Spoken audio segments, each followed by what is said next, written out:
ಈ ಕಥೆಯು ಆ ಕಾಲದ್ದಾಗಿದ್ದು ಸಣ್ಣ ಸಣ್ಣ ಹಳ್ಳಿಗಳಲ್ಲಿ ಜನರ ಗುರುತು ಅವರ ಹಣದಿಂದಲ್ಲ, ಬದಲಾಗಿ ಅವರ ಕೆಲಸ ಮತ್ತು ಪ್ರಾಮಾಣಿಕತೆಯಿಂದ ಅಳೆಯಲ್ಪಡುತ್ತಿತ್ತು. ಆದರೆ ಅದೇ ಜಗತ್ತಿನಲ್ಲಿ ಇತರರ ಶ್ರಮದ ಮೇಲೆ ತಮ್ಮ ಸಂಪತ್ತನ್ನು ಕಟ್ಟಿಕೊಳ್ಳುವ ಕೆಲವು ಜನರಿದ್ದರು, ಮತ್ತು ಅಂಥ ವ್ಯಕ್ತಿಗೆ ಪಾಠ ಕಲಿಸಲು ಒಬ್ಬ ಸಾಮಾನ್ಯ ಮನುಷ್ಯನೇ ಸಾಕಾಗುತ್ತಾನೆ. ಉತ್ತರ ಭಾರತದ ದೇವಪುರ ಎಂಬ ಪುಟ್ಟ ಹಳ್ಳಿಯಲ್ಲಿ ಹರಿರಾಮ್ ಕುಂಭಾರ ವಾಸವಾಗಿದ್ದ. ಅವನ ಮನೆ ತುಂಬ ಸಾಧಾರಣವಾಗಿತ್ತು. ಕಚ್ಚಾ ಗೋಡೆಗಳು, ಮಣ್ಣಿನ ಅಂಗಳ ಮತ್ತು ಒಂದು ಮೂಲೆಯಲ್ಲಿಟ್ಟಿದ್ದ ಹಳೆಯ ಚಕ್ರ. ಆದರೆ ಅದೇ ಚಕ್ರದ ಮೇಲೆ ತಿರುಗುವ ಮಣ್ಣಿನಿಂದ ಹರಿರಾಮ್ ಎಂತಹ ವಸ್ತುಗಳನ್ನು ತಯಾರಿಸುತ್ತಿದ್ದನೆಂದರೆ ಅದನ್ನು ನೋಡಿ ಜನ ಬೆರಗಾಗುತ್ತಿದ್ದರು. ಅವನು ಕೈಯಿಂದ ಮಾಡಿದ ಮಡಕೆಗಳು, ಸುರಾಹಿಗಳು ಇಡೀ ಪ್ರದೇಶದಲ್ಲಿ ಪ್ರಸಿದ್ಧವಾಗಿದ್ದವು. ಹರಿರಾಮ್ ಜೊತೆಗೆ ಅವನ ಪತ್ನಿ ಸುಮನ್ ಮತ್ತು ಒಬ್ಬನೇ ಮಗ ಚಂದನ್ ವಾಸವಾಗಿದ್ದರು. ಚಂದನ್ಗೆ ಸುಮಾರು 18 ವರ್ಷ ವಯಸ್ಸು. ಎತ್ತರವಾದ ಬಲಿಷ್ಠ ದೇಹ ಮತ್ತು ತೀಕ್ಷ್ಣ ಕಣ್ಣುಗಳುಳ್ಳವನಾಗಿದ್ದ. ಬಾಲ್ಯದಿಂದಲೇ ತನ್ನ ತಂದೆಯ ಜೊತೆ ಕುಳಿತು ಮಣ್ಣನ್ನು ಹದ ಮಾಡುವುದು, ಚಕ್ರ ತಿರುಗಿಸುವುದು ಮತ್ತು ನಿಧಾನವಾಗಿ ಮಡಕೆ ಮಾಡುವುದನ್ನು ಕಲಿತಿದ್ದನು. ಆದರೆ ಹರಿರಾಮ್ ಕೇವಲ ಕಲಾಕೌಶಲವನ್ನು ಮಾತ್ರವಲ್ಲ, ಜೀವನದ ಪಾಠಗಳನ್ನು ಮಗನಿಗೆ ಕಲಿಸುತ್ತಿದ್ದನು. ಒಂದು ಸಂಜೆ ಸೂರ್ಯ ಮುಳುಗುತ್ತಿದ್ದ ಸಮಯ. ಅಂಗಳದಲ್ಲಿ ತಣ್ಣನೆಯ ಗಾಳಿ ಬೀಸುತ್ತಿತ್ತು ಮತ್ತು ಚಕ್ರ ನಿಧಾನವಾಗಿ ತಿರುಗುತ್ತಿತ್ತು. ಚಂದನ್ ಮಣ್ಣಿನ ಮಡಕೆ ಮಾಡುತ್ತಿದ್ದ ಮತ್ತು ಹರಿರಾಮ್ ಅದನ್ನು ಗಮನಿಸುತ್ತಿದ್ದ. ಸ್ವಲ್ಪ ಹೊತ್ತಿನ ನಂತರ ಹರಿರಾಮ್, ಚಂದನ್, ಒಂದು ಮಾತು ಯಾವಾಗಲೂ ನೆನಪಿಟ್ಟುಕೋ ಎಂದನು. ಚಂದನ್ ಚಕ್ರ ತಿರುಗಿಸುತ್ತಲೇ ಕೇಳಿದ, ಏನು ಬಾಬೂಜಿ? ಹರಿರಾಮ್ ಹೇಳಿದ, ಜಗತ್ತಿನಲ್ಲಿ 2 ರೀತಿಯ ಜನರಿದ್ದಾರೆ. ಒಬ್ಬರು ಶ್ರಮದಿಂದ ದುಡಿದು ತಿನ್ನುವವರು, ಇನ್ನೊಬ್ಬರು ಇತರರ ಶ್ರಮವನ್ನು ಕಸಿದು ತಿನ್ನುವವರು. ಚಂದನ್ ಮೌನವಾಗಿ ತಂದೆಯ ಮಾತನ್ನು ಕೇಳಿದನು. ಹರಿರಾಮ್ ಮುಂದುವರಿಸಿದ, ಮತ್ತು ಅಂಥ ಜನರು ಎದುರಿನವರು ತಮ್ಮನ್ನು ಬೇಗನೆ ನಂಬಲಿ ಎಂಬ ಕಾರಣಕ್ಕೆ ಯಾವಾಗಲೂ ತುಂಬ ಸಿಹಿಯಾಗಿ ಮಾತನಾಡುತ್ತಾರೆ. ಚಂದನ್ ಕೇಳಿದ, ಹಾಗಾದ್ರೆ ಅಂಥವರನ್ನು ಗುರುತಿಸುವುದು ಹೇಗೆ? ಹರಿರಾಮ್ ಸಣ್ಣಗೆ ನಕ್ಕು ಹೇಳಿದ, ಇಷ್ಟೇ ಅರ್ಥ ಮಾಡಿಕೊ ಮಗನೇ, ಯಾವ ಮನುಷ್ಯ ಅಗತ್ಯಕ್ಕಿಂತ ಹೆಚ್ಚು ಸಿಹಿಯಾಗಿ ಮಾತನಾಡುತ್ತಾನೋ ಅವನಿಂದ ಸ್ವಲ್ಪ ದೂರವಿರು. ಚಂದನ್ ತಲೆ ಅಲ್ಲಾಡಿಸಿದ. ಆ ಸಮಯದಲ್ಲಿ ಅವನಿಗೆ ಈ ಮಾತು ಸಾಧಾರಣ ಎನಿಸಿತ್ತು, ಆದರೆ ಮುಂಬರುವ ದಿನಗಳಲ್ಲಿ ಇದೇ ಪಾಠ ಅವನ ದೊಡ್ಡ ಶಕ್ತಿಯಾಗಲಿತ್ತು. ದೇವಪುರದಿಂದ ಸ್ವಲ್ಪ ದೂರದಲ್ಲಿ ಪ್ರತಿ ಸೋಮವಾರ ಒಂದು ದೊಡ್ಡ ಸಂತೆ ಅಂದ್ರೆ ಮಾರುಕಟ್ಟೆ ನಡೆಯುತ್ತಿತ್ತು. ಅಲ್ಲಿ ಅಕ್ಕಪಕ್ಕದ ಹಳ್ಳಿಗಳ ಅನೇಕ ಜನರು ಬರುತ್ತಿದ್ದರು. ಯಾರೋ ಧಾನ್ಯ ಮಾರಲು, ಯಾರೋ ಬಟ್ಟೆ, ಮಸಾಲೆ ಪದಾರ್ಥ ಮತ್ತು ಯಾರೋ ತಮ್ಮ ಕೈಯಿಂದ ಮಾಡಿದ ವಸ್ತುಗಳನ್ನು ಮಾರಲು ಬರುತ್ತಿದ್ದರು. ಹರಿರಾಮ್ ಕೂಡ ಪ್ರತಿ ವಾರ ತನ್ನ ಮಡಕೆಗಳನ್ನು ತೆಗೆದುಕೊಂಡು ಅದೇ ಸಂತೆಗೆ ಹೋಗುತ್ತಿದ್ದನು. ಬೆಳಂಬೆಳಿಗ್ಗೆ ಚಂದನ್ ಕತ್ತೆಯ ಮೇಲೆ ಮಡಕೆಗಳನ್ನು ಹೇರುತ್ತಿದ್ದ ಮತ್ತು ತಂದೆ ಮಗ ಇಬ್ಬರೂ ಸಂತೆಯತ್ತ ಹೊರಟಿದ್ದರು. ದಾರಿಯುದ್ದಕ್ಕೂ ಹರಿರಾಮ್ ಅವನಿಗೆ ಯಾವ ಗ್ರಾಹಕ ಒಳ್ಳೆಯವನು, ಯಾರ ಬಗ್ಗೆ ಎಚ್ಚರದಿಂದಿರಬೇಕು ಮತ್ತು ವ್ಯಾಪಾರ ಹೇಗೆ ಮಾಡಬೇಕೆಂದು ಕಲಿಸುತ್ತಿದ್ದನು. ಆದ್ರೆ ಆ ಸಂತೆಯಲ್ಲಿ ಒಬ್ಬ ವ್ಯಕ್ತಿ ಇದ್ದ. ಅವನ ಹೆಸರು ಕೇಳಿದರೆ ಅನೇಕ ಕುಶಲಕರ್ಮಿಗಳ ಮುಖ ಬಾಡಿ ಹೋಗುತ್ತಿತ್ತು. ಅವನ ಹೆಸರು ಸೇಠ್ ಘನಶ್ಯಾಮ್ ದಾಸ್. ಸೇಠ್ ತುಂಬಾ ಶ್ರೀಮಂತ ವ್ಯಾಪಾರಿಯಾಗಿದ್ದ. ಹೊರನೋಟಕ್ಕೆ ಅವನು ತುಂಬಾ ಒಳ್ಳೆಯ ಮನುಷ್ಯನಂತೆ ಕಾಣುತ್ತಿದ್ದ. ಪ್ರತಿಯೊಬ್ಬರ ಜತೆ ನಗುನಗುತ್ತಾ ಮಾತನಾಡುತ್ತಿದ್ದ, ಕ್ಷೇಮ ಸಮಾಚಾರ ವಿಚಾರಿಸುತ್ತಿದ್ದ ಮತ್ತು ಅಗತ್ಯವಿದ್ದಾಗ ಸಹಾಯ ಮಾಡುವ ಮಾತುಗಳನ್ನು ಆಡುತ್ತಿದ್ದ. ಆದ್ರೆ ಸಂತೆಯ ಹಳೆಯ ಕುಶಲಕರ್ಮಿಗಳಿಗೆ ಅವನ ನಗಿವಿನ ಹಿಂದೆ ಬೇರೇನೋ ಅಡಗಿದೆ ಎಂದು ತಿಳಿದಿತ್ತು. ಹಲವು ಬಾರಿ ಅವನು ಬಡ ಕುಶಲಕರ್ಮಿಗಳಿಗೆ, ನಿಮ್ಮ ಎಲ್ಲಾ ಸಾಮಾನುಗಳನ್ನು ನಾನೇ ಕೊಳ್ಳುತ್ತೇನೆ, ಹಣವನ್ನು ಆಮೇಲೆ ಕೊಡುತ್ತೇನೆ ಎಂದು ಹೇಳುತ್ತಿದ್ದನು ಮತ್ತು ನಂತರ ಆ ಹಣವನ್ನು ಎಂದಿಗೂ ಕೊಡುತ್ತಿರಲಿಲ್ಲ. ಅವನ ವಿರುದ್ಧ ಮಾತನಾಡಲು ಯಾರಿಗೂ ಧೈರ್ಯವಿರಲಿಲ್ಲ, ಏಕೆಂದರೆ ಅವನಿಗೆ ಹಳ್ಳಿಯ ಮುಖ್ಯಸ್ಥ ರಘುವೀರ್ ಸಿಂಗ್ ಅವರ ಸ್ನೇಹವಿತ್ತು. ಒಂದು ದಿನ ಬೆಳಗ್ಗೆ ಹರಿರಾಮ್ ಚಕ್ರದ ಮುಂದೆ ಕುಳಿತಿದ್ದಾಗಲೇ ಇದ್ದಕ್ಕಿದ್ದಂತೆ ಅವನ ಕೈಗಳು ನಿಂತವು. ಅವನ ಹಣೆಯಲ್ಲಿ ಬೆವರಿನ ಹಣಿಗಳು ಮೂಡಿದವು ಮತ್ತು ದೇಹ ನಡುಗತೊಡಗಿತು. ಸುಮನ್ ಓಡಿ ಬಂದಳು. ಏನಾಯಿತು ಎಂದು ಗಾಬರಿಯಿಂದ ಕೇಳಿದಳು. ಹರಿರಾಮ್ ಕ್ಷೀಣದನದಲ್ಲಿ ಹೇಳಿದ, ತುಂಬಾ ಜ್ವರ ಬಂದಿದೆ. ಆ ದಿನ ಹರಿರಾಮ್ ಹಾಸಿಗೆಯಿಂದ ಏಳಲೇ ಇಲ್ಲ. ಸಂಜೆ ನಿಧಾನವಾಗಿ ಸುಮನ್ ಚಂದನ್ಗೆ ಹೇಳಿದಳು, ಮಗನೇ, ಈ ಬಾರಿ ನೀನೇ ಸಂತೆಗೆ ಹೋಗಬೇಕು. ಮನೆಯಲ್ಲಿ ಔಷಧಿ ಕೊಳ್ಳಲು ಕೂಡ ಹಣವಿಲ್ಲ. ಚಂದನ್ ಏನೂ ಹೇಳದೆ ತಲೆಯಲ್ಲಾಡಿಸಿದ. ರಾತ್ರಿ ಅವನು ಅಂಗಳದಲ್ಲಿ ಕುಳಿತು ಮಡಕೆಗಳನ್ನು ಎಣಿಸುತ್ತಿದ್ದ. ಘಡಗಳು, ಸುರಾಹಿಗಳು, ಮಟ್ಕಗಳು. ಮರುದಿನ ಸೂರ್ಯ ಹುಟ್ಟುವ ಮೊದಲೇ ಚಂದನ್ ಎದ್ದ. ಅವನು ಎಲ್ಲಾ ಮಡಕೆಗಳನ್ನು ಎಚ್ಚರಿಕೆಯಿಂದ ಕತ್ತೆಯ ಮೇಲೆ ಹೇರಿದ. ಸುಮನ್ ಅವನ ಕೈಗೆ ತಿಂಡಿಯ ಸಣ್ಣ ಪೊಟ್ಟಣ ಕೊಟ್ಟಳು. ಎಚ್ಚರಿಕೆಯಿಂದಿರು ಮಗನೇ ಎಂದಳು. ಚಂದನ್ ತಾಯಿಗ ಭರವಸೆ ನೀಡಿ ಕತ್ತೆಯ ಹಗ ಹಿಡಿದು ಸಂತೆಯತ್ತ ನಡೆದ. ತನ್ನ ತಂದೆ ಎಚ್ಚರಿಸಿದ ವ್ಯಕ್ತಿಯನ್ನೇ ಇಂದು ಭೇಟಿಯಾಗಲಿದ್ದೇನೆ ಎಂದು ಮತ್ತು ಆ ಭೇಟಿಯೇ ಅವನ ಜೀವನದ ದೊಡ್ಡ ಪರೀಕ್ಷೆಯಾಗಲಿದೆ ಎಂದು ಅವನಿಗೆ ತಿಳಿದಿರಲಿಲ್ಲ. ಬೆಳಗಿನ ತಣ್ಣನೆಯ ಗಾಳಿ ನಡುವೆ ಚಂದನ್ ದೇವಪುರದಿಂದ ಸಂತೆಯತ್ತ ನಡೆಯುತ್ತಿದ್ದ. ದಾರಿಯ ಎರಡೂ ಬದಿಗಳಲ್ಲಿ ಹೊಲಗಳು ಹರಡಿದ್ದವು. ಎಲ್ಲೋ ರೈತರು ನೇಗಿಲು ಹೊಡೆಯುತ್ತಿದ್ದರು, ಎಲ್ಲೋ ಹೆಣ್ಣುಮಕ್ಕಳು ಮಡಕೆ ಹಿಡಿದು ಬಾವಿಯತ್ತ ಹೋಗುತ್ತಿದ್ದರು. ಆದ್ರೆ ಚಂದನ್ ಮನಸ್ಸಿನಲ್ಲಿ ಒಂದೇ ಮಾತಿತ್ತು, ಇಂದು ಮಡಕೆ ಮಾರಿ ಬಾಬೂಜಿ ಔಷಧಿ ತರಬೇಕು, ಹಣದೊಂದಿಗೆ ಹಿಂಬಿರುಗಬೇಕು ಎಂದು. ಸ್ವಲ್ಪ ಸಮಯದ ನಂತರ ಅವನು ಸಂತೆ ತಲುಪಿದ. ಸಂತೆ ಯಾವಾಗಲೂ ಅಬ್ಬರದಿಂದ ಕೂಡಿತ್ತು. ಎಲ್ಲೋ ತರಕಾರಿ ಅಂಗಡಿಗಳು, ಎಲ್ಲೋ ಮಸಾಲೆಗಳ ಪರಿಮಳ ಗಾಳಿಯಲ್ಲಿ ಹರಡಿತ್ತು ಮತ್ತು ಜನರು ದೊಡ್ಡ ದನಿಯಲ್ಲಿ ತಮ್ಮ ಸಾಮಾನಿನ ಬೆಲೆ ಹೇಳುತ್ತಿದ್ದರು. ಚಂದನ್ ಕೂಡ ಒಂದು ಖಾಲಿ ಜಾಗ ನೋಡಿ ತನ್ನ ಚಾಪೆ ಹಾಕಿ ಒಂದೊಂದಾಗಿ ಮಡಕೆಗಳನ್ನು ಜೋಡಿಸಿದ. ಸ್ವಲ್ಪ ಸಮಯದಲ್ಲಿ ಗ್ರಾಹಕರು ಬರಲಾರಂಭಿಸಿದರು. ಕೆಲವರು ಬೆಲೆ ಕೇಳಿದರು, ಕೆಲವರು ನೇರವಾಗಿ ಖರೀದಿಸಿದರು. ಮಧ್ಯಾಹ್ನದ ವೇಳೆಗೆ ಚಂದನ್ನ ಅನೇಕ ಮಡಕೆಗಳು ಮಾರಾಟವಾಗಿದ್ದವು. ಅವನ ಮುಖದಲ್ಲಿ ಸ್ವಲ್ಪ ನಗು ಮೂಡಿತು. ಇಂದು ಬಾಬೂಜಿ ಔಷಧಿ ಖಂಡಿತ ಬಂದೇ ಬರುತ್ತದೆ ಎಂದು ಮನಸ್ಸಿನಲ್ಲಿ ಅಂದುಕೊಂಡ. ಆಗ ಪಕ್ಕದಲ್ಲೇ ಕುಳಿತಿದ್ದ ಒಬ್ಬ ವೃದ್ಧ ವ್ಯಾಪಾರಿ ಅವನನ್ನು ಗಮನಿಸಿ ನಿಧಾನವಾಗಿ ಕೇಳಿದ, ಹುಡುಗನೇ, ಮೊದಲ ಬಾರಿ ಬಂದಿದ್ದೀಯಾ? ಚಂದನ್ ನಗುತ್ತಾ ಹೇಳಿದ, ಹೌದು, ಮೊದಲು ಬಾಬೂಜಿ ಬರುತ್ತಿದ್ದರು. ಇಂದು ಅವರಿಗೆ ಹುಷಾರಿಲ್ಲ, ಅದಕ್ಕೆ ನಾನು ಬಂದಿದ್ದೇನೆ. ವೃದ್ಧ ತಲೆಯಲ್ಲಾಡಿಸಿದ. ನಂತರ ಅವನು ಸ್ವಲ್ಪ ಹತ್ತಿರ ಬಂದು ಮೆಲುದನಿಯಲ್ಲಿ ಹೇಳಿದ, ಹಾಗಾದ್ರೆ ಒಂದು ಮಾತು ನೆನಪಿಟ್ಟುಕೋ, ಆ ಮನುಷ್ಯ ನಿನ್ನ ಹತ್ತಿರ ಬಂದ್ರೆ ಸ್ವಲ್ಪ ಎಚ್ಚರಿಕೆಯಿಂದಿರು. ಚಂದನ್ ಕೇಳಿದ, ಯಾವ ಮನುಷ್ಯ? ವೃದ್ಧ ಸಂತೆಯ ಇನ್ನೊಂದು ಮೂಲೆಗೆ ಕೈತೋರಿಸಿದ. ಸೇಠ್ ಘನಶ್ಯಾಮ್ ದಾಸ್. ಈ ಹೆಸರು ಕೇಳಿದ ತಕ್ಷಣ ಚಂದನ್ಗೆ ತನ್ನ ತಂದೆಯ ಮಾತು ನೆನಪಾಯಿತು. ಅವನಿಂದ ಎಷ್ಟು ದೂರವಿರಲು ಸಾಧ್ಯವೋ ಅಷ್ಟು ದೂರವಿರು. ಚಂದನ್ ಏನೋ ಯೋಚಿಸುತ್ತಿದ್ದಾಗಲೇ ಹಠಾತ್ತಾಗಿ ಸಂತೆಯಲ್ಲಿ ಸ್ವಲ್ಪ ಗದ್ದಲವಾಯಿತು. ಜನರು ದಾರಿ ಬಿಡಲಾರಂಭಿಸಿದರು. ಒಬ್ಬ ಮನುಷ್ಯ ನಿಧಾನವಾಗಿ ನಡೆದುಕೊಂಡು ಚಂದನ್ ಕುಳಿತಿದ್ದ ಕಡೆಗೆ ಬರುತ್ತಿದ್ದ. ಮುಖದಲ್ಲಿ ಯಾವಾಗಲೂ ಇರುವಂತಹ ಒಂದು ನಗುವಿತ್ತು. ಅವನೇ ಸೇಠ್ ಘನಶ್ಯಾಮ್ ದಾಸ್. ಸೇಠ್ ಒಂದೊಂದೇ ಅಂಗಡಿ ಮುಂದೆ ನಿಂತಿದ್ದ. ವ್ಯಾಪಾರಿಗಳ ಜೊತೆ ಸಿಹಿಯಾಗಿ ಮಾತನಾಡಿ ಮುಂದೆ ಬರುತ್ತಿದ್ದ. ಕೊನೆಗೆ ಅವನು ಚಂದನ್ನ ಮುಂದೆ ಬಂದು ನಿಂತ. ಅವನು ಕೆಳಗೆ ಬಗ್ಗಿ ಮಡಕೆಗಳನ್ನು ಗಮನವಿಟ್ಟು ನೋಡತೊಡಗಿದ. ಅವನು ಒಂದು ಸುರಾಹಿಯನ್ನು ಎತ್ತಿ ತಿರುಗಿಸಿ ನೋಡಿದ. ನಂತರ ಮಡಕೆಯನ್ನು ಕೈಯಲ್ಲಿ ಹಿಡಿದು ಅದರ ವಿನ್ಯಾಸವನ್ನು ಪರೀಕ್ಷಿಸಿದ. ನಂತರ ಅವನು ನಗುತ್ತ ಕೇಳಿದ, ಮಗನೇ, ಈ ಮಡಕೆಗಳನ್ನು ನೀನೇ ಮಾಡಿದ್ದೀಯಾ? ಚಂದನ್ ಶಾಂತವಾಗಿ ಹೇಳಿದ, ಇಲ್ಲ, ನನ್ನ ಬಾಬೂಜಿ ಮಾಡುತ್ತಾರೆ. ಸೇಠನ ನಗು ಇನ್ನೂ ಅಗಲವಾಯಿತು. ಓಹೋ, ಹಾಗಾದ್ರೆ ನೀನು ಹರಿರಾಮ್ ಕುಂಭಾರನ ಮಗನಾ? ಚಂದನ್ ಸ್ವಲ್ಪ ಆಶ್ಚರ್ಯಪಟ್ಟ. ಹೌದು, ನಿಮಗೆ ಬಾಬೂಜಿ ಗೊತ್ತಾ? ಸೇಠ್ ನಗುತ್ತಾ ಹೇಳಿದ, ಅಯ್ಯೋ ಮಗನೇ, ಯಾಕೆ ಗೊತ್ತಿಲ್ಲ? ನಿನ್ನ ತಂದೆ ಹಳೆಯ ಕುಶಲಕರ್ಮಿ, ತುಂಬಾ ಕಷ್ಟಪಟ್ಟು ದುಡಿಯುವ ಮನುಷ್ಯ. ನಂತರ ಅವನು ಸ್ವಲ್ಪ ದುಃಖದ ಮುಖ ಮಾಡಿ ಕೇಳಿದ, ಇಂದು ಅವರಿಗೆ ಹುಷಾರಿಲ್ಲ ಯಾಕೆ? ಚಂದನ್ ಹೇಳಿದ, ಅವರ ಆರೋಗ್ಯ ಸರಿಯಿಲ್ಲ. ಸೇಠ್ ನಿಟ್ಟುಸಿರುಬಿಟ್ಟ. ಅಯ್ಯೋ, ಇದು ತುಂಬಾ ಕೆಟ್ಟ ವಿಷಯ. ಕಾಯಿಲೆ ಸಮಯದಲ್ಲಿ ಹಣದ ಅಗತ್ಯ ಇನ್ನೂ ಹೆಚ್ಚಾಗುತ್ತದೆ. ಸರಿ, ಹಾಗೆ ಮಾಡೋಣ. ನಿನ್ನ ಹತ್ತಿರ ಉಳಿದಿರುವ ಎಲ್ಲಾ ಮಡಕೆಗಳನ್ನು ನಾನೇ ಕೊಳ್ಳುತ್ತೇನೆ. ಚಂದನ್ ಅವನನ್ನು ನೋಡಿದ.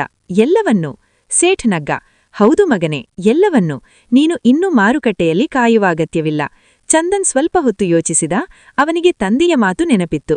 ಆದ್ರೆ ಸೇಠನ ಮಾತು ಕೇಳಿದಾಗ ಅವನು ನಿಜವಾಗಲೂ ಸಹಾಯ ಮಾಡಲು ಬಯಸುತ್ತಿದ್ದಾನೆ ಎಂದು ಅನಿಸಿತು. ಚಂದನ್ ನಿಧಾನವಾಗಿ ಕೇಳಿದ, ಎಷ್ಟು ಬೆಲೆ ಕೊಡುತ್ತೀರಿ?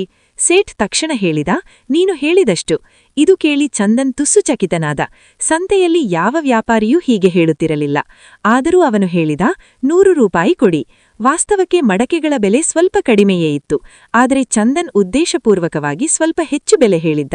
ಆದರೆ ಸೇಠ್ ಒಂದಿ ಕ್ಷಣವೂ ಯೋಚಿಸದೆ ಹೇಳಿದ, ಒಪ್ಪಿಗೆ. ನಂತರ ಅವನು ಆರಾಮವಾಗಿ ಹೇಳಿದ, ಬರೀ ಒಂದು ಕೆಲಸ ಮಾಡಬೇಕಾಗುತ್ತದೆ. ಏನು? ಸೇಠ್ ಎದುರಿನ ಗಲ್ಲಿಯ ಕಡೆಗೆ ಕೈ ತೋರಿಸಿದ. ನನ್ನ ಗೋದಾಮು ಇಲ್ಲೇ ಹತ್ತಿರವಿದೆ. ನನ್ನಾಳುಗಳು ಈಗ ಇಲ್ಲಿಲ್ಲ. ನೀನು ಮಡಕೆಗಳನ್ನು ಅಲ್ಲಿಗೆ ತಲುಪಿಸಿಬಿಡು, ನಾನು ಅಲ್ಲೇ ಹಣ ಕೊಡುತ್ತೇನೆ. ಚಂದನ್ ಕೆಲವು ಕ್ಷಣ ಮೌನವಾಗಿದ್ದ. ಪಕ್ಕದ ವೃದ್ಧ ವ್ಯಾಪಾರಿಯ ಮಾತು ಅವನ ಕಿವಿಯಲ್ಲಿ ಗುನುಗುತ್ತಿತ್ತು. ಆದರೆ ಅವನಿಗೆ ತನ್ನ ಅನಾರೋಗ್ಯವಾದ ತಂದೆಯ ನೆನಪು ಬರುತ್ತಿತ್ತು. ಕೊನೆಗೆ ಅವನು ಕತ್ತೆಯ ಹಗ ಹಿಡಿದು ಸರಿ ಎಂದ. ಸೇಠ್ ಮುಂದೆ ನಡೆದ. ಚಂದನ್ ಅವನ ಹಿಂದೆ ಹೋದ. ಮೊದಲು ಅವರು ಸಂತೆಯ ಜನಜಂಗುಳಿಯಿಂದ ಹಾದುಹೋದರು. ನಂತರ ನಿಧಾನವಾಗಿ ದಾರಿ ನಿರ್ಜನವಾಗತೊಡಗಿತು. ಗಲ್ಲಿ ಇಕ್ಕಟ್ಟಾಗಸಾಗಿತು. ಚಂದನ್ ನಿಧಾನವಾಗಿ ಕೇಳಿದ, ಸೇಠ್ ಜಿ, ಗೋದಾಮು ಇನ್ನು ಎಷ್ಟು ದೂರವಿದೆ? ಸೇಠ್ ಹಿಂದೆ ತಿರುಗದೆ ಹೇಳಿದ, ಇಲ್ಲೇ ಹತ್ತಿರವಿದೆ ಮಗನೇ.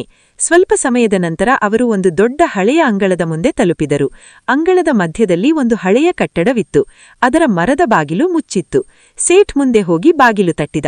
ಒಳಗಿಂದ ಶಬ್ದ ಬಂದು ಬಾಗಿಲು ತೆರೆತು. ಒಳಗಿಂದ 2 ಬಲಿಷ್ಠ ವ್ಯಕ್ತಿಗಳು ಹೊರಬಂದರು. ಅವರ ಕಣ್ಣುಗಳು ಕಠಿಣವಾಗಿದ್ದವು. ಅವರನ್ನು ನೋಡಿದ ಕೂಡಲೇ ಚಂದನ್ನ ಮನಸ್ಸಿನಲ್ಲಿ ಒಂದು ಅಸ್ಪಷ್ಟ ಭಯ ಹುಟ್ಟಿತು. ಸೇಠ್ ನಗುತ್ತಾ ಹೇಳಿದ, ಬಾ ಮಗನೇ, ಮಡಕೆಗಳನ್ನು ಒಳಗಿಡು. ಚಂದನ್ ಕತ್ತೆಯ ಹಗವನ್ನು ಬಿಗಿಯಾಗಿ ಹಿಡಿದುಕೊಂಡ. ತನ್ನ ತಂದೆಯ ಮಾತು ಅವನಿಗೆ ನೆನಪಾಯಿತು. ಅಗತ್ಯಕ್ಕಿಂತ ಹೆಚ್ಚು ಸಿಹಿಯಾಗಿ ಮಾತನಾಡುವವನ ಬಗ್ಗೆ ಎಚ್ಚರಿಕೆಯಿರಬೇಕು. ಅದೇ ಕ್ಷಣದಲ್ಲಿ ತಾನು ಒಂದು ಬಲೆಯ ಮುಂದೆ ನಿಂತಿದ್ದೇನೆ ಎಂಬ ಅರಿವಾಯಿತು. ಆ ನಿರ್ಜನ ವಾತಾವರಣದಲ್ಲಿ ಚಂದನ್ ಮೌನವಾಗಿ ನಿಂತಿದ್ದ. ಎದುರು ಹಳೆಯ ಕಟ್ಟಡ, ಬಾಗಿಲಿನಲ್ಲಿ ನಿಂತ 2 ಗೂಂಡಗಳಂತಹ ವ್ಯಕ್ತಿಗಳು ಮತ್ತು ಅವರ ನಡುವೆ ನಗುತ್ತಿರುವ ಸೇಠ್ ಘನಶ್ಯಾಮ್ ದಾಸ್. ಸೇಠ್ ಮತ್ತೆ ಅದೇ ಸಿಹಿದನಿಯಲ್ಲಿ ಹೇಳಿದ, ಬಾ ಮಗನೇ, ಮಡಕೆಗಳನ್ನು ಒಳಗಿಡು, ನಂತರ ಆರಾಮವಾಗಿ ಕುಳಿತು ಹಿಸಾಬು ಮಾಡೋಣ. ಚಂದನ್ ಕತ್ತೆಯ ಹಗ್ಗವನ್ನು ಬಿಗಿಯಾಗಿ ಹಿಡಿದುಕೊಂಡನು. ಅವನ ಮನಸ್ಸಿನಲ್ಲಿ ಈಗ ಸಂಶಯ ದೃಢವಾಗಿತ್ತು. ಅವನು ಶಾಂತದನಿಯಲ್ಲಿ ಹೇಳಿದ, ಸೇಠ್ಜಿ, ಮಡಪಿಗಳನ್ನು ಇಲ್ಲೇ ಇಳಿಸಿಬಿಡುತ್ತೇನೆ, ಮೊದಲು ಹಣ ಕೊಡಿ. ಇದು ಕೇಳಿದ ತಕ್ಷಣ ಸೇಠ್ ಮುಖದ ನಗು ಮಾಯವಾಯಿತು. ಆದರೆ ಅವನು ಕೂಡಲೇ ತನ್ನನ್ನು ತಾನು ನಿವಾಯಿಸಿಕೊಂಡು ಹೇಳಿದ, ಅಯ್ಯೋ ಮಗನೇ, ಇಷ್ಟು ಅವಸರ ಯಾಕೆ? ಒಳಗೆ ಬಾ, ನೀರು ಕುಡಿ, ಆಮೇಲೆ ಹಿಸಾಬು ಮಾಡೋಣ. ಆದರೆ ಚಂದನ್ ಈಗ ಎಚ್ಚೆತ್ತುಕೊಂಡಿದ್ದ. ಅವನು ಸ್ಪಷ್ಟವಾಗಿ ಹೇಳಿದ, ಇಲ್ಲ ಸೇಠ್ಜಿ, ನನಗೆ ಬೇಗ ಮನೆಗೆ ಹೋಗಬೇಕು. ಬಾಬೂಜಿಗೆ ಹುಷಾರಿಲ್ಲ, ನೀವು ಹಣ ಕೊಡಿ. ಈಗ ಸೇಠ್ನ ದನಿಯಲ್ಲಿನ ಸಿಹಿ ಕಡಿಮೆಯಾಯಿತು.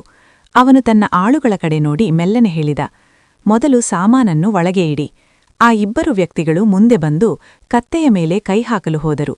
ಚಂದನ್ ಕೂಡಲೇ ಒಂದು ನಿರ್ಧಾರ ಮಾಡಿದ. ಅವನು ಜೋರಾಗಿ ಕತ್ತೆಯ ಬೆನ್ನನ್ನು ಚಪ್ಪರಿಸಿದ. ಕತ್ತೆ ಹಠಾತಾಗಿ ಕೆನೆದು ಗಾಬರಿಯಿಂದ ಮುಂದೆ ಓಡಲಾರಂಭಿಸಿತು. ಆ 2 ವ್ಯಕ್ತಿಗಳು ಸಂಭಾಳಿಸಿಕೊಳ್ಳಲು ಸಾಧ್ಯವಾಗಲಿಲ್ಲ. ಒಬ್ಬ ವ್ಯಕ್ತಿ ಕತ್ತೆಗೆ ಡಿಕ್ಕಿ ಹೊಡೆದು ಹಿಂದೆ ಬಿದ್ದನು. ಅದೇ ಕ್ಷಣದಲ್ಲಿ ಚಂದನ್ ಕತ್ತೆಯ ಹಗ್ಗ ಹಿಡಿದು ವೇಗವಾಗಿ ಓಡಲಾರಂಭಿಸಿದ. ಅರೆ, ಹಿಡೀರಿ ಅವನನ್ನು! ಸೇಠ್ ಘನ್ಶ್ಯಾಮ್ ದಾಸ್ ಕೋಪದಿಂದ ಕಿರುಚಿದ. ಆದರೆ ಅಷ್ಟರಲ್ಲಾಗಲೇ ತಡವಾಗಿತ್ತು. ಗಲ್ಲಿ ಇಕ್ಕಟ್ಟಾಗಿತ್ತು ಮತ್ತು ಕತ್ತೆ ವೇಗವಾಗಿ ಓಡುತ್ತಿತ್ತು. ಚಂದನ್ ತಿರುವುಗಳನ್ನು ದಾಟುತ್ತಾ ನೇರವಾಗಿ ಸಂತೆಯ ಜನಜಂಗುಳಿಗೆ ಓಡಿದ. ಅಲ್ಲಿ ತಲುಪಿ ಅವನು ದೀರ್ಘವಾಗಿ ನಿಟ್ಟುಸಿರುಬಿಟ್ಟನು. ಅವನ ಹೃದಯ ಇನ್ನೂ ವೇಗವಾಗಿ ಬಡಿಯುತ್ತಿತ್ತು. ಸ್ವಲ್ಪ ತಡವಾಗಿದ್ದರೂ ಅವನು ಆ ಬಲೆಯಲ್ಲಿ ಸಿಕ್ಕಿಬೀಳುತ್ತಿದ್ದ. ಅವನು ಕತ್ತೆಯನ್ನು ಶಾಂತಗೊಳಿಸಿ ಮತ್ತೆ ತನ್ನ ಜಾಗಕ್ಕೆ ಬಂದು ಮಡಕೆಗಳನ್ನು ಜೋಡಿಸಿದ. ಪಕ್ಕದ ವೃದ್ಧ ವ್ಯಾಪಾರಿ ಕೇಳಿದ, ಏನು ಹುಡುಗ್ನೆ, ವಾಪಸ್ ಬಂದೆ? ಚಂದನ್ ನಿಧಾನವಾಗಿ ನಡೆದದ್ದನ್ನೆಲ್ಲ ಹೇಳಿದ. ವೃದ್ಧ ಅದನ್ನು ಕೇಳಿ ಗಂಭೀರವಾಗಿ ಹೇಳಿದ, ಮಗನೇ, ಆ ಮನುಷ್ಯ ವರ್ಷಗಳಿಂದ ಇದನ್ನೇ ಮಾಡುತ್ತಿದ್ದಾನೆ. ಬಡ ಕುಶಲಕರ್ಮಿಗಳನ್ನು ಸಿಹಿ ಮಾತಿನಿಂದ ಮರುಳು ಮಾಡಿ ಗೋದಾಮಿಗೆ ಕರೆದೊಯ್ದು ಅವರ ಸಾಮಾನನ್ನು ಕಸಿದುಕೊಳ್ಳುತ್ತಾನೆ. ಚಂದನ್ ಸುತ್ತಲೂ ಕಣ್ಣಾಡಿಸಿದ. ಸಂತೆಯಲ್ಲಿ ಅನೇಕ ಮುಖಗಳು ದಣಿದು ಹತಾಶೆಯಂತೆ ಕಾಣುತ್ತಿದ್ದವು. ಅವನು ವೃದ್ಧನ ಬಳಿ ಕೇಳಿದ, ಇನ್ನುಳಿದವರಿಗೂ ಹೀಗೇ ಆಗಿದೆಯೇ? ವೃದ್ಧ ತಲೆಯಲ್ಲಾಡಿಸಿ ಮೆಲ್ಲನೆ ಹೇಳಿದ, ತುಂಬಾ ಜನರಿಗೆ. ಚಂದನ್ ಸ್ವಲ್ಪ ಹೊತ್ತು ಯೋಚಿಸಿದ. ನಂತರ ಅವನ ಕಣ್ಣುಗಳಲ್ಲಿ ಒಂದು ವಿಶೇಷ ಹೊಳುಪು ಮೂಡಿತು. ಅವನು ಕೇಳಿದ, ಎಲ್ಲರೂ ಸೇರಿ ಸತ್ಯ ಹೇಳಿದರೆ ಏನಾಗುತ್ತದೆ? ವೃದ್ಧ ಕಹಿ ನಗುವಿನೊಂದಿಗೆ ಹೇಳಿದ, ಜನರು ಹೆದರುತ್ತಾರೆ ಮಗನೇ, ಸೇಠ್ ಶ್ರೀಮಂತ ಮನುಷ್ಯ. ಚಂದನ್ ಶಾಂತವಾಗಿ ಹೇಳಿದ, ಶ್ರೀಮಂತನಿರಬಹುದು, ಆದರೆ ಮೋಸಗಾರನಿಗೆ ಅವನದೇ ಬುದ್ಧಿವಂತಿಕೆಯಿಂದ ಉತ್ತರ ಕೊಡಬೇಕು. ಅದೇ ಸಮಯದಲ್ಲಿ ದೂರದಿಂದ ಸೇಠ್ ಘನಶ್ಯಾಮ್ ದಾಸ್ ಮತ್ತೆ ಸಂತೆಗೆ ಬರುತ್ತಿರುವುದು ಕಂಡಿತು. ಅವನ ಮುಖದಲ್ಲಿ ಮತ್ತೆ ಅದೇ ಸಿಹಿ ನಗು ಇತ್ತು, ಏನೂ ಆಗದಂತೆ. ಆದರೆ ಈ ಬಾರಿ ಚಂದನ್ ಅವನನ್ನು ಕಂಡು ಹೆದರುತ್ತಿರಲಿಲ್ಲ. ಅವನ ಮನಸ್ಸಿನಲ್ಲಿ ಒಂದು ಹೊಸ ಯೋಜನೆ ಹುಟ್ಟಿಕೊಂಡಿತ್ತು.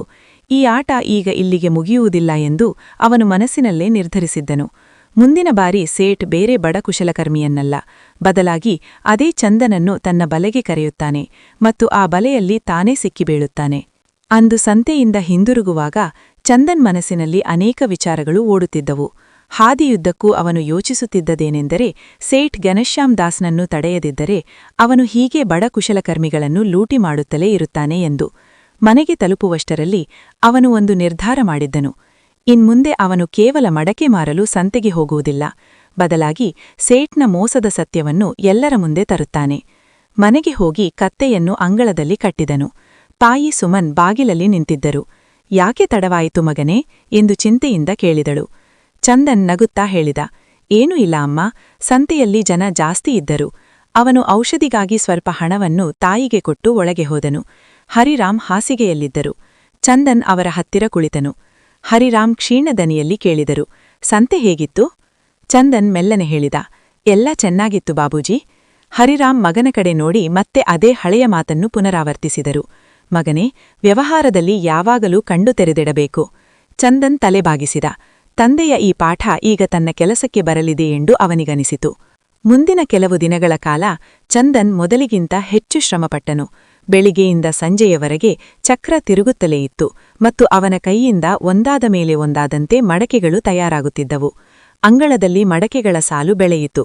ಹಳ್ಳಿಯ ಜನರಿಗೂ ಆಶ್ಚರ್ಯವಾಯಿತು, ಚಂದನ್ ಈ ಬಾರಿ ಇಷ್ಟೊಂದು ಸಾಮಾನುಗಳನ್ನು ಯಾಕೆ ತಯಾರಿಸುತ್ತಿದ್ದಾನೆ ಎಂದು. ಆದರೆ ಚಂದನ್ ಯಾರಿಗೂ ಏನೂ ಹೇಳಲಿಲ್ಲ. ಸ್ವಲ್ಪ ದಿನಗಳ ನಂತರ ಅವನು ಮತ್ತೆ ಸಂತೆಗೆ ಹೋದನು.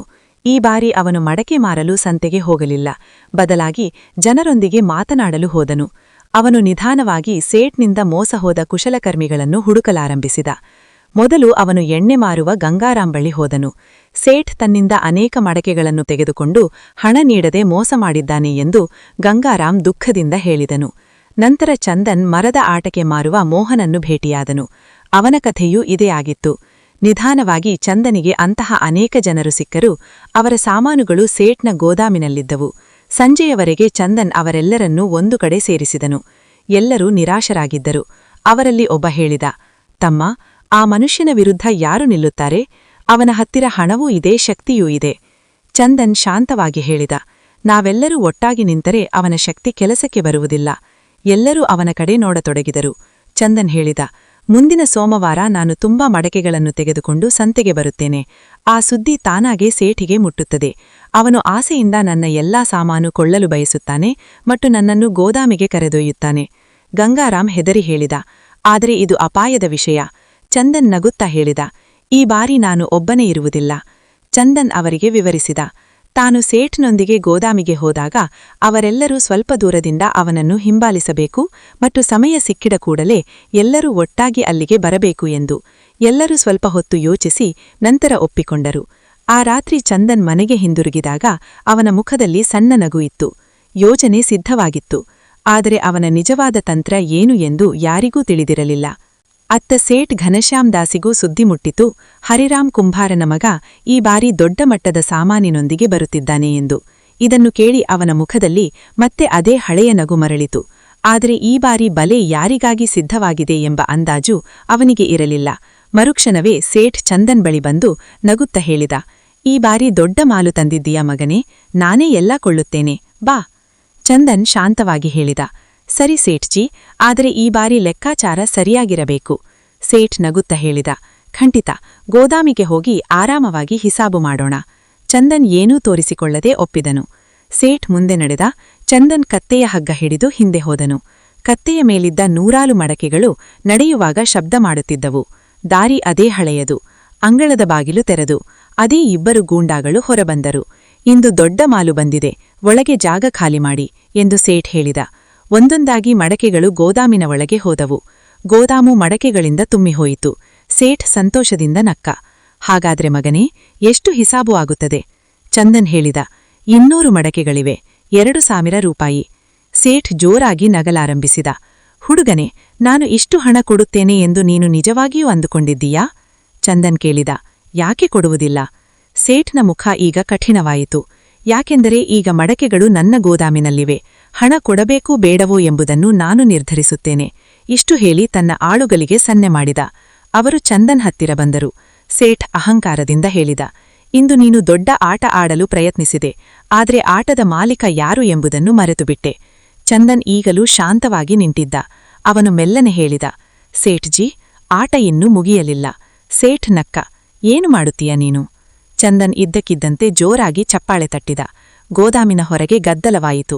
ಮರುಕ್ಷಣವೇ ಬಾಗಿಲು ತೆರೆದು ಗಂಗಾರಾಂ, ಮೋಹನ್ ಮತ್ತು ಇತರ ಕುಶಲಕರ್ಮಿಗಳು ಒಳಗೆ ಬಂದರು. ಅವರ ಹಿಂದೆ ಸಂತೆಯ ಇತರ ಜನರೂ ಇದ್ದರು. ಸೇಠ್ ಒಂದು ಕ್ಷಣ ಚಕಿತನಾದ. ಆದರೆ ಮತ್ತೆ ನಗುತ್ತಾ ಹೇಳಿದ, ಇವರೆಲ್ಲರೂ ನಿನ್ನ ಸಾಕ್ಷಿಗಳಾ? ಇವನಿಗೆ ಯಾರು ಸಾಕ್ಷಿ ಕೊಡುತ್ತೀರಿ?